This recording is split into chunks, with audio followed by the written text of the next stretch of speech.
¿Qué tal, jóvenes cachimbos? Los saluda el profesor Rolando Rocha. Vamos a desarrollar en esta semana 8, a través de este ciclo virtual.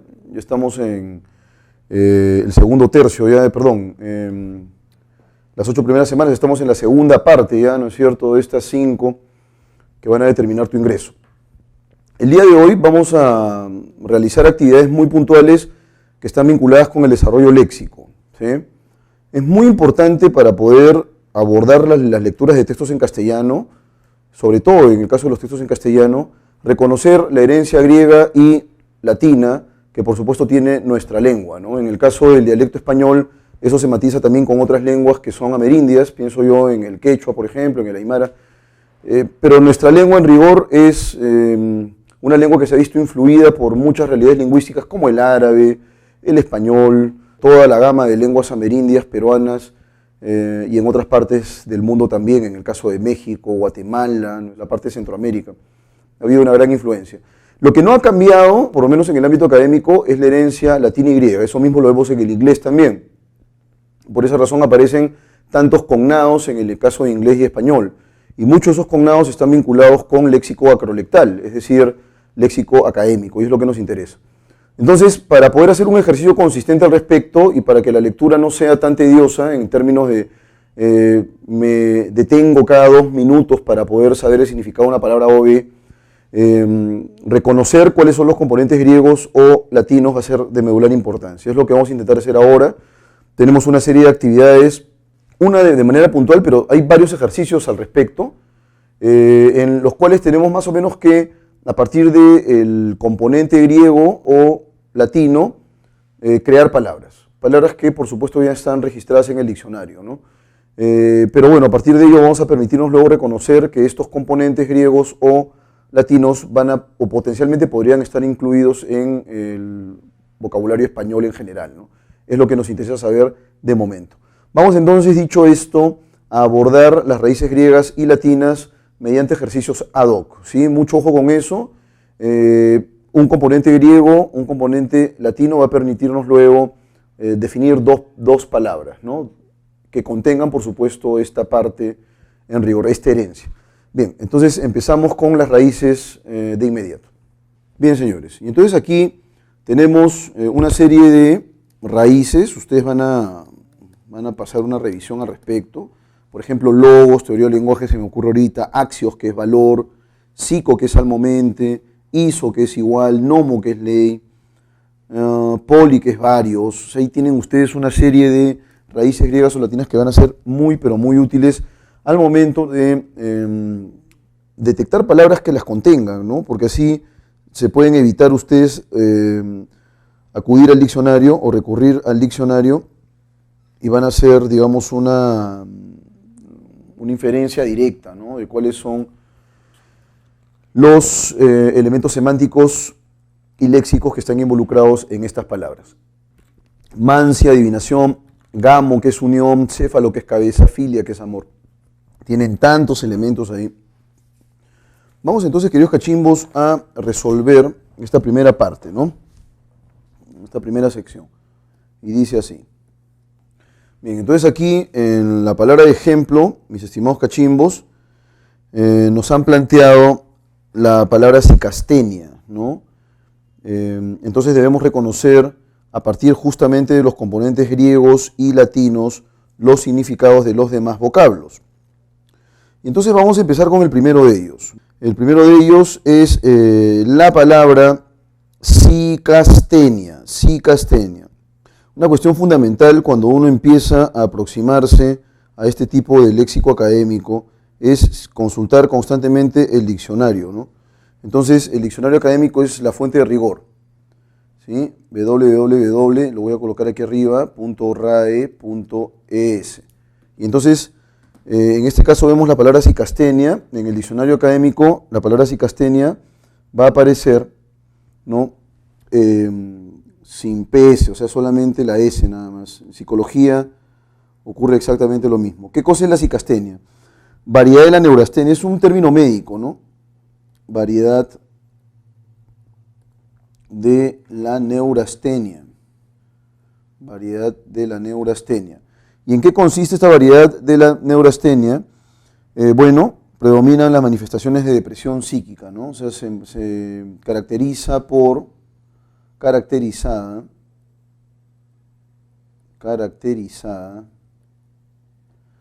por cuadros depresivos, ¿no? Cuadros depresivos. Esta sería la definición puntual, ¿no? Vamos luego con cefalalgia.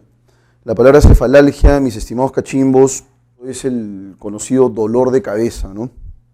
Vamos a permitirnos colocar entonces en cefalalgia, ¿sí? Dolor de cabeza, ¿no? O cefalea. Vamos a colocar primero el sinónimo, cefalea, que es un término médico, y colocamos por aquí dolor de cabeza. Ahora, en el caso de el siguiente, ¿no? Gamo, que es unión, endo, que es dentro. Y eso ya nos va dando alguna pista. ¿Qué es endogamia? Bueno, por ejemplo, uno puede encontrar en los Amish que es un grupo, ¿no? Un grupo de carácter religioso que es muy, muy hermético. Y podríamos pensar ahí que en el caso de los Amish son endogámicos, ¿no? Practican la endogamia, es decir, solo se relacionan y contraen matrimonio entre ellos, ¿no? No pueden contraer matrimonio con alguien de fuera de la comunidad. En ese sentido es una comunidad endogámica, ¿no? Entonces, podemos tener una definición puntual que es actitud social de rechazo, actitud social de rechazo, ¿sí? A miembros ajenos,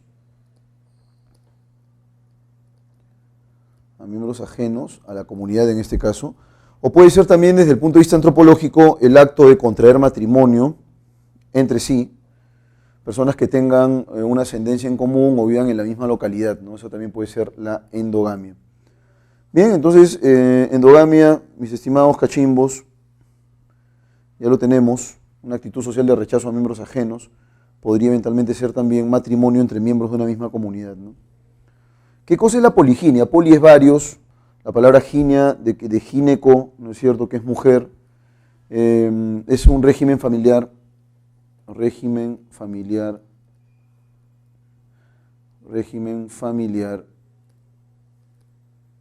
caracterizado por, o que consiste en que un hombre, colocarlo aquí, un hombre tiene varias esposas. Esa es la poliginia, ¿no? Tiene varias esposas, punto. Luego la quiromancia, que es la adivinación, la práctica supersticiosa, ¿no? Adivinación del futuro a través de las líneas de las manos, punto. ¿Sí? Luego, mis estimados cachimbitos, nos están pidiendo por aquí por la palabra nociología, ¿no? La palabra nociología. ¿Qué es la palabra nociología? Es, en rigor, la teoría del conocimiento, puede ser también sinónimo de epistemología. Epistemología, teoría del conocimiento. ¿Sí? Luego nos están preguntando aquí por la palabra logopedia, que es, en rigor, métodos, el conjunto de métodos, la logopedia, conjunto de métodos, ¿sí?, para enseñar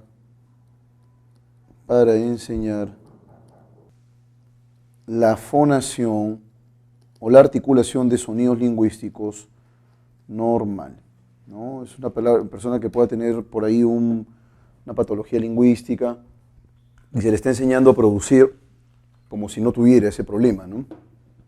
La persona con frenillo, se me ocurre ahorita, o algún otro tipo, paladar hendido, también puede recibir, ¿no es cierto?, esta enseñanza a través de la logopedia.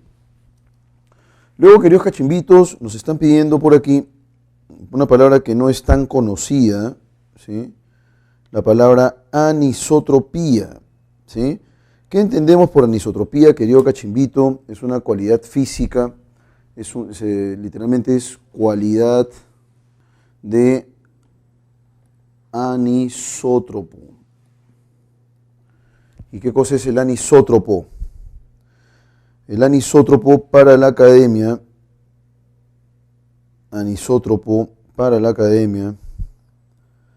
¿sí? Es que posee propiedades físicas distintas según la dirección en que se mide, ¿no? Es la cualidad de un anisótropo, que es sustancia o cuerpo, ¿sí? Que posee propiedades físicas distintas, propiedades físicas diferentes. Listo.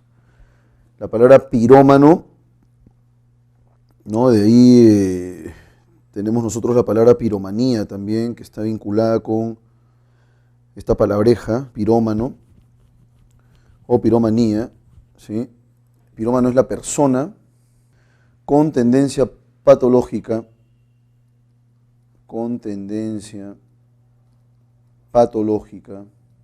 a la provocación de incendios. Esa es la correcta. Criptografía. Grafía viene de grafos, ¿no? Que está vinculado con la escritura. Entonces, la criptografía es el arte de escribir de modo enigmático. El caso de Nostradamus, por ejemplo, ¿no? Y la palabra nomológico, ¿sí? El diccionario académico nos da la siguiente definición relativo a la nomología. Eso es lo que detectamos en el diccionario académico, ¿no? ¿Sí? Eso es nomológico. ¿Qué cosa es nomología? Mis estimados cachimbos, se estarán preguntando ustedes. Y bueno, vamos a hacer una aclaración, ¿no? En el diccionario académico no aparece ni nomología, ¿sí?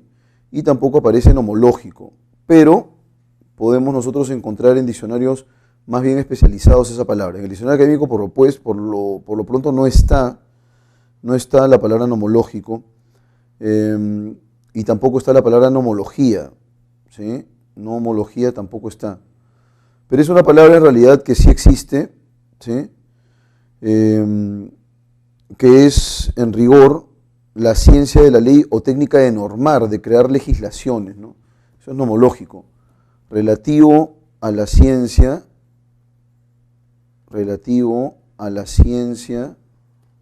de la ley o técnica de normar o crear legislaciones, de la ley o técnica de normar y crear legislaciones. Bueno, con esto damos por concluida esta primera partecita nada más, ¿eh? Y vamos ahora con la pregunta número 13. Y bueno, acá se acabó todo, señores. Acá se acabó todo. Muy bien, no hay más. Perfecto. Vamos a continuar entonces con el texto que viene a continuación, el texto número 1. Y lo leemos de inmediato. Dice aquí, al pie de la Biblia abierta, donde estaba señalado en rojo el versículo que lo explicaría todo, alineó las cartas a su mujer, al juez, a los amigos. Después bebió el veneno y se acostó. Muy bien. De nuevo, entonces, al pie de la Biblia abierta, donde estaba sentado en rojo el versículo que lo explicaría todo, alineó las cartas a su mujer, al juez, a los amigos, después bebió el veneno y se acostó. Nada. A la hora se levantó y miró el frasco. Sí, era el veneno. Estaba tan seguro, recargó la dosis y bebió otro vaso. Se acostó de nuevo, otra hora, no moría. Entonces disparó su revólver contra la sien. ¿Qué broma era esa? Alguien. ¿Pero quién? ¿Cuándo? Alguien le había cambiado el veneno por agua, las balas por cartuchos de fogueo. Disparó contra la sien las otras 4 balas. Inútil. Cerró la Biblia, recogió las cartas y salió del cuarto en momentos en que el dueño del hotel, mucamos y curiosos, acudían alarmados por el estruendo de los 5 estampidos. Al llegar a su casa se encontró con su mujer envenenada y con sus 5 hijos en el suelo, cada uno con un balazo en la sien. Tomó el cuchillo de la cocina, se desnudó el vientre y se fue dando cuchilladas. La hoja se hundía en las carnes blandas, luego salía limpia como del agua. Las carnes recobraban su licitud, como el agua después que le pescan el pez. Se derramó nafta en la ropa y los fósforos se apagaban chirriando. Corrió hacia el balcón y antes de tirarse pudo ver en la calle el tendal de hombres y mujeres desangrándose por los vientres acuchillados entre las llamas de la ciudad incendiada. Muy bien, es lo que tenemos. Mis estimados cachimbos, el texto es El mentidor de las estrellas, nada menos que Enrique Anderson Embert, ¿no? Vamos entonces ahora con las preguntas de opción múltiple rápidamente. Se infiere que el suicidio del personaje es un acto planeado por la mención. Por la mención. En principio dice aquí lo siguiente, ¿no? Al pie de la Biblia abierta, donde estaba señalado en rojo el versículo que lo explicaría todo, el balazo en la sien. Entonces aquí la clave correcta es del versículo resaltado en la Biblia abierta. Era como si estuviera buscando una justificación, ¿no? Ahora dice hacia el final del texto, tomó el cuchillo de la cocina, se desnudó el vientre y se fue dando cuchilladas. Último párrafo. Corrió hacia el balcón y antes de tirarse pudo ver en la calle el tendal de hombres y mujeres desangrándose por los vientres acuchillados, entre las llamas de la ciudad incendiada. En principio, en el caso de la pregunta número 2, violencia, muerte, conjunto, proceso. ¿Cuál sería la clave correcta ahí? La palabra correcta sería conjunto. Y voy a permitirme citar de nuevo en la calle el tendal de hombres y mujeres, conjunto de hombres y mujeres. 3. Se infiere que para intentar suicidarse el protagonista se provee de, ¿no? Acá han faltado el de, se provee de un veneno de acción rápida, algunos cartuchos de fogueo, una Biblia escrita en latín, algunos fósforos húmedos. La clave correcta es la alternativa A, ¿no? Un veneno de acción rápida. Esa sería la clave. A partir del relato se puede deducir que el tema es el suicidio como un símbolo de la impotencia humana, un alegato en contra de toda la sociedad, un acto que trasciende la esfera personal y un modo de identificarse con la divinidad.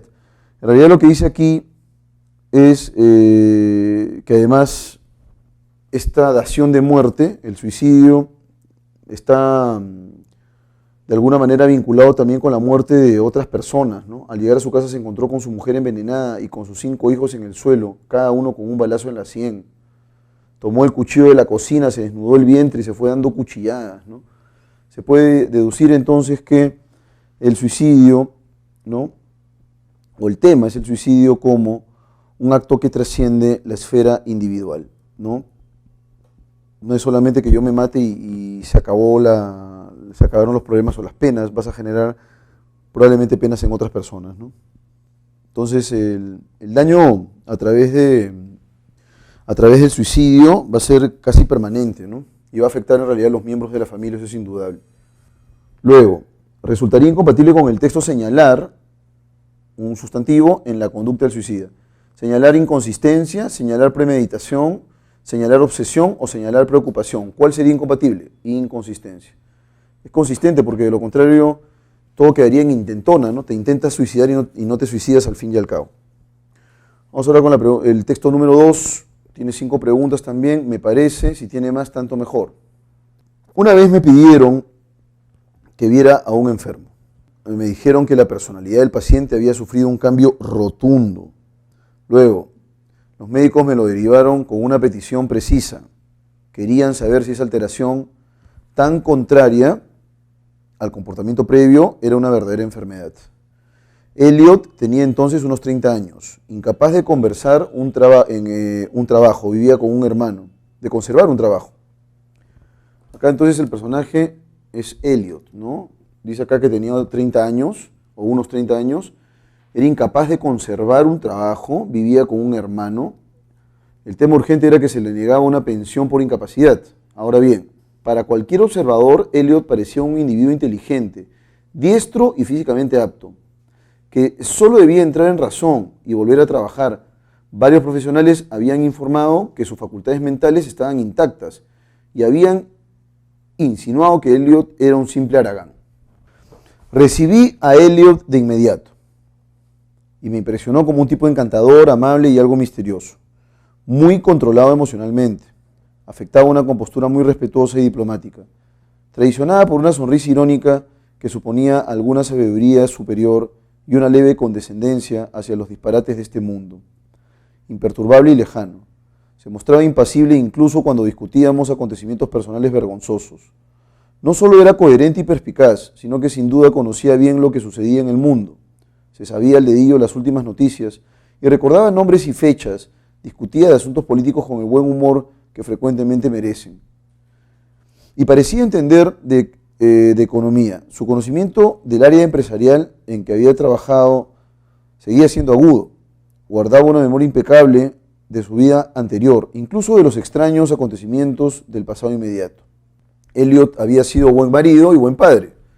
Había trabajado en una empresa, había cumplido el rol de modelo para sus hermanos menores y colegas, había logrado una posición envidiable, tanto en su profesión como en lo personal y social, pero se le complicó la vida. Empezó a padecer agudísimas migrañas y pronto le fue difícil concentrarse. A medida que empeoraba su condición, pareció ir perdiendo su sentido de la responsabilidad y otros le debían completar el trabajo. El médico de la familia sospechó que tenía un tumor cerebral. Lamentablemente, esa sospecha se confirmó. Bueno, entonces ahí tenemos que ha habido todo pues un desarrollo, ¿no? Un desarrollo que implicó un deterioro progresivo de sus propias capacidades, ¿no? Elliot había sido un buen marido, buen padre, dice aquí. Había trabajado en una empresa, último párrafo. Había cumplido el rol de modelo para sus hermanos menores y colegas. Había logrado una posición envidiable tanto en su profesión como en lo personal y social. Pero se le complicó la vida. Empezó a padecer migrañas muy agudas y pronto no pudo concentrarse más. Su condición empeoró, es lo que dice aquí, y su sentido de responsabilidad también se fue atenuando, ¿no? Entonces otros tenían que apoyarlo con el término de los trabajos que le dejaban, pues. El médico de la familia sospechó que tenía un tumor cerebral y luego dice acá, esto se confirmó. Y entonces ahora sí, queridos cachimbitos, abordemos las preguntas de opción múltiple. Es un texto expositivo, bastante puntual. El personaje es Elliot y la forma en que a esta persona se lo diagnosticó con un cáncer, un tumor, perdón, cerebral, ¿no? Y continuamos aquí.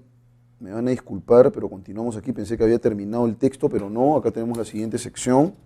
El tumor amenazaba los lóbulos frontales, razón por la cual Elliot fue sometido a una cirugía. La operación fue efectuada por un excelente equipo médico con resultados favorables. Como es habitual en estos casos, se extrajo el tejido lóbulo frontal dañado. La intervención fue un éxito en todo sentido. Y puesto que dichos tumores no tienden a repetirse, la prognosis era halagüeña. O sea, era prometedora, ¿no? Parecía que las cosas iban a salir bien. Sin embargo, el vuelco subsiguiente de la personalidad de Elliot no fue muy feliz. Los cambios que empezaron durante su convalecencia asombraron a sus familiares y amigos. Si bien la destreza de Elliot para moverse sin trabas y hablar correctamente estaba intacta, Elliot ya no era Elliot. ¿Qué pasó? Había que insistirle para que fuera a trabajar. Una vez en su empleo era incapaz de administrar correctamente su tiempo. Podía hacer muy bien un trabajo puntual, pero en detrimento del propósito general. Supongamos una tarea que implique la lectura y la clasificación de los documentos de un cliente determinado. Elliot podía dedicarse todo el día a revisar profundamente un solo documento, luego de muchas admoniciones. Elliot fue despedido. Siguieron otros trabajos y otros despidos. Para colmo de males, se le negaba ahora una pensión por incapacidad. Expliqué que los fracasos de Elliot se debían a una condición neurológica. Era cierto que seguía siendo físicamente capaz y que la mayoría de sus aptitudes mentales estaban intactas, pero su competencia para tomar decisiones estaba deteriorada, dañada, así como su talento para planificar adecuadamente sus horas. Sus problemas estaban fuera del control voluntario del paciente. Su raíz estaba en el daño de una zona específica de su cerebro. Además, el deterioro era de índole crónica, no una condición pasajera. Elliot seguiría así por el resto de su vida. Bueno, cosa complicada, ¿no? Entonces, aquí nos hablan del periodo de deterioro que sufrió este tal Elliot, lo cual estuvo vinculado con la detección de un tumor cerebral y luego la extirpación o el tratamiento quirúrgico, la cirugía a la que fue sometido Elliot una vez detectado el tumor, ¿no? Que cambió su vida ya de manera permanente, ¿no? Ya no era el mismo Elliot. Vamos entonces ahora con la primera pregunta, jóvenes cachimbos. Nos piden aquí el tema central. El texto gira en torno a la complicación de los tumores y sus consecuencias irreversibles. al trastorno crónico de Elliot y la pérdida de su habilidad de pensar, a la sofisticada cirugía aplicada a Elliot y su posterior terapia médica, al diagnóstico del mal de Elliot como una enfermedad neurológica, ¿no? ¿Cuál sería la clave correcta? En el caso de la alternativa A, no es sobre los tumores, el tópico principal gira en torno al personaje denominado Elliot. El trastorno crónico de Elliot y la pérdida de su habilidad de pensar tampoco es la clave. Tengan en cuenta que todavía quedan intactas algunas habilidades, pero ya la manera de poder planificar y establecer engarces o relaciones entre actividades, ese fue el verdadero problema que devino en despidos, ¿no? A la sofisticada cirugía aplicada a Elliot y su posterior terapia médica tampoco es la clave. Lo que se relieva aquí es la forma en que esta enfermedad neurológica afecta pues a este individuo denominado Elliot, ¿no? La clave correcta es la D, el diagnóstico del mal de Elliot como una enfermedad neurológica, ¿no? A propósito de este tumor. Los problemas de Elliot tienen como causa un daño en el hemisferio derecho, el íntegro del cerebro, o sea, la totalidad del cerebro, el cuerpo calloso o el lóbulo frontal. Justamente la clave correcta es esa de ahí, ¿no? Luego nos hablan aquí, nos están pidiendo en la número 3 por el adjetivo rotundo, ¿no? Rotundo. Dice lo siguiente en la segunda línea apenas. Me dijeron que la personalidad del paciente había sufrido un cambio rotundo, radical, somero, intenso, impredecible. Un cambio radical. Pues es un viraje rotundo. O sea, tú lo ves muy muy bien y luego lo ves completamente mal. Un viraje de 180 grados. Dado que el procescéfalo basal es esencial para la memoria, el procescéfalo basal es, digamos, una parte cerebral que está asociada con la memoria, dice acá en la pregunta, podemos concluir que esta zona está vilesa en el cerebro de Elliot. Alternativa A. El tumor de Elliot debió llegar hasta esa zona. Es prescindible en el aprendizaje de detalles. Su funcionamiento es idéntico al del lóbulo frontal. Bueno, aquí en el texto nos señalan una cuestión que es clarísima. Nos dicen que Elliot mostraba muy buena memoria, ¿no? Eso en realidad no cambió, no varió. ¿Estamos de acuerdo? Y lo dice claramente, ¿no? La destreza de Elliot para moverse sin trabas y hablar correctamente estaba intacta, dice acá, a pesar del problema que tuvo. Podía hacer muy bien un trabajo puntual, pero en detrimento del propósito general, ¿no? Esta parte relacional era la que no funcionaba bien. Supongamos una tarea que implique la lectura y la clasificación de los documentos de un cliente determinado. Elliot podía dedicarse todo el día a revisar profundamente un solo documento. Luego de muchas admoniciones o amonestaciones, Elliot fue despedido, siguieron otros trabajos y otros despidos, ¿no? Dice acá, era cierto que seguía siendo físicamente capaz y que la mayoría de sus aptitudes estaban intactas, pero su competencia para tomar decisiones estaba deteriorada, así como su talento para planificar adecuadamente sus horas, ¿no? Entonces, lo que no estaba lesionado era la memoria, ¿no?